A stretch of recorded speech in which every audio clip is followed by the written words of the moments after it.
Mammoths. Most of us think they went extinct 10,000 years ago during the Ice Age. The pyramids of Giza. We all know they are ancient, but do we really know how old they are? And do you know what Charles Darwin and conservationist Steve Irwin from Crocodile Hunter have in common? Stay till the end. This episode will shock you. Welcome back, fellow truth seekers, to another mind-bending journey with FactFrenzy. Today, we're diving deep into the enigmatic realm of time paradoxes, those mind-twisting anomalies that challenge our understanding of cause and effect. Get ready to have your perception of reality shattered as we explore 10 time paradoxes that will leave you questioning everything you thought you knew. So buckle up and prepare to embark on a journey through the corridors of time with FactFrenzy. Number 1. The first pyramids were built about 4,700 years ago. To imagine how ancient they are, Jesus Christ was born 2,000 years ago. And when that happened, the pyramids of Giza were already ancient. They were about 2,700 years old. The birth of Jesus Christ is closer in time to the modern day than to the construction of the Great Pyramid of Giza. The same goes for Cleopatra and Caesar. Number 2. Believe it or not, there were still woolly mammoths alive and walking the earth when the Egyptians built the pyramids. Up until about 4,000 years ago, well after they'd become extinct on the Eurasian mainland, there was a small remnant population of mammoth living on Wrangel Island, an island about halfway between the size of Delaware and Connecticut, off the coast of northeastern Siberia. Mammoths never lived near Egypt, but they lived until about 1,000 years after the pyramids were built. Mammoths on Wrangel Island survived in part because they managed to avoid contact with humans for so long. The last of the mammoths survived into the early centuries of civilization mostly by virtue of being nowhere close to it. Number 3. What did Charles Darwin and Crocodile Hunter, conservationist Steve Irwin have in common? The answer, apparently, is that they both owned the same tortoise. Even though Darwin lived in the 19th century and Irwin was born in 1962 and died in 2006. Harriet, a 176-year-old tortoise, died in 2006 at the Australia Zoo, where she had lived for 17 years. The zoo was owned by Irwin and his wife, who spoke of Harriet as a part of their family. According to the Australia Zoo website, Harriet was likely born around 1830 and was collected from the Galapagos Islands in 1835 by Darwin when she was just the size of a dinner plate. She was thought to be the world's oldest living tortoise at the time, though she was not the oldest known tortoise to exist. Number 4. Did you know that it is possible for there to be a living animal older than the United States? Forget, live fast, die young. This predator's motto is, live slow, die ancient. All in the darkest depths of Earth's coldest oceans. Living up to 500 years old, this is the oldest living animal on the planet. This is the Greenland shark.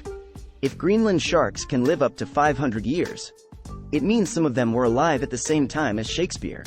In an evolutionary sense, sharks are among Earth's oldest survivors.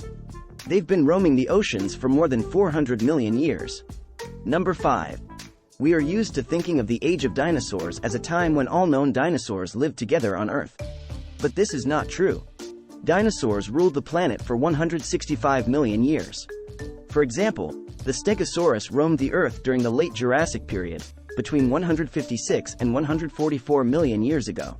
On the other hand, the Tyrannosaurus rex lived during the late Cretaceous period, about 67 to 65 million years ago. The T-Rex actually existed closer in history to humans than to the Stegosaurus. For me, time is going pretty fast right now, because in just about 1 month we are already at 1,000 subscribers. Thank you. If you appreciate what I do, hit the like button and share with friends. This motivates me to create better and better videos, especially for you. Number 6. This man's grandfather knew George Washington personally and became America's 10th president. And this guy is still alive. John Tyler was born in 1790, just 14 years after the nation's founding.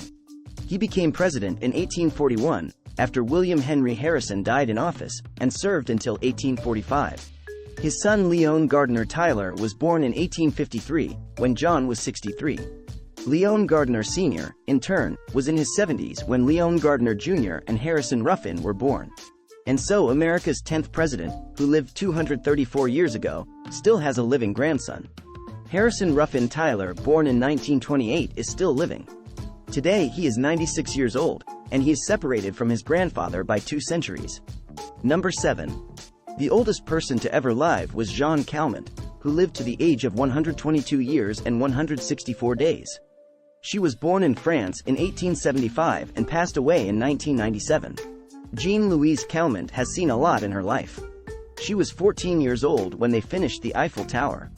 In the same year, she met Vincent van Gogh, who came to her father's shop to buy fabric. She later recalled that Van Gogh did not appeal to her at all. He was dirty, poorly dressed and gloomy. Can you imagine that so soon there was a person who met Van Gogh? But how good is it to live that long? Her daughter Jean-Yvonne died in 1934 of pneumonia, leaving only her grandson, who also died in 1960 as a result of a motorcycle accident. At 114, she starred in a documentary about Van Gogh and became the oldest actress in the world. Jeanne Calment is also the oldest patient who survived a hip joint operation at 115 years old. Jean quit smoking at the age of 117, by which time she had almost lost her sight. She lives alone, without outside help, until the age of 110, and only then does she move to a shelter. Number 8. Time is something not so easy to understand. Often when we talk about ancient civilizations, we think of the Aztecs. Also when we talk about ancient cities, we think of Machu Picchu. But are they really that ancient? Not so much. Machu Picchu is the modern name of an architectural complex in the southern part of present-day Peru, built by the Incas in the 15th century. It has been on the UNESCO World Cultural and Natural Heritage List since 1983. So built in around 1450. Let's see what else was built in that period. Sistine Chapel. The temple takes its name from Pope Sixtus IV, who ordered the restoration of the old Capella Magna. On his commission, between 1481 and 1482, Florentine and Umbrian artists painted frescoes on the walls with scenes from the life of Moses and Christ. The work was completed in May 1482, and on August 15, 1483, Sixtus IV held the first liturgy in the renovated church. So with a difference of only 20-30 years, Machu Picchu doesn't look that ancient. And at the first moment it seems to be 2,000-3,000 years old. Number 9. And now do we think the same about the Aztecs? The Aztecs were a Mesoamerican culture that flourished in central Mexico in the post-classic period from 1300 to 1521. Now imagine that there is a university older than the Aztecs. The University of Oxford, or just Oxford, is a collegiate research university in Oxford, England. There is evidence of teaching there as early as 1096, making it the oldest university in the English-speaking world, and the second oldest university in continuous operation in the world. Yes, the leader in the ranking was also founded 8 years earlier. Established in 1088, the University of Bologna, Italy holds the title of being the oldest in the world. And so there were universities 100 years before a civilization we consider ancient. Number 10. The world is very old, and people are very young. The important events of our personal lives are measured in years or even less, our lives in decades. Our family genealogy in centuries, and our entire recorded history in millennia. But we are preceded by an audible gulf of time, extending to astonishing periods in the past, of which we know too little, because of the lack of written records and because of our difficulty in comprehending their immensity. This is why the cosmic calendar was invented. The concept of a cosmic calendar was first introduced by famous astronomer Carl Sagan. On this calendar, the 13.8 billion year history of the universe is compressed into one Earth year, with the Big Bang taking place on the 2nd of January 1st, and modern times arriving a few seconds before midnight of December 31st. The most figurative way I could represent cosmic chronology is by condensing the 13.8 billion years of the universe's life from the Big Bang to now into a single year. Then each billion years of Earth's history will correspond to about 24 days of our cosmic calendar. And 1 second of this cosmic year will equal 475 revolutions of the Earth around the Sun. And so people showed up on December 31st at about 11:48 p.m. And the wheel and writing were invented about 12 seconds before the new year. If you found this video as fascinating as we did, don't forget to like, share, and subscribe to FactFrenzy for more mind-bending content. Until next time, keep questioning, keep exploring, and keep embracing the wonders of the universe. Stay curious.